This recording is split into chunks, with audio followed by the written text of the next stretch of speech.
Estimado Escorpio, octubre te impulsa con una fuerte voluntad y motivación para avanzar en tus metas. Tu poder personal se incrementa y sentirás la necesidad de hacerlo de forma más rápida y efectiva.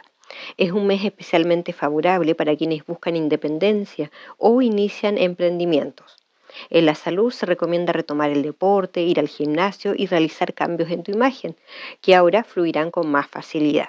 También habrá una conexión profunda con tu mundo interno, presta atención a tus sueños, pueden darte mensajes reveladores. En lo social, alguna amistad podría transformarse en pareja, los estudios y nuevos aprendizajes se ven muy favorecidos con apertura a filosofías más positivas. En el amor, las parejas vivirán gran conexión y pasión. Para personas solteras, cuidarse de algún amor que regrese con actitudes donde intente generar culpa o manipulación. En el trabajo surgen ideas inspiradoras, concentración y mejoras que te acercan a logros concretos. Confía en tu intuición.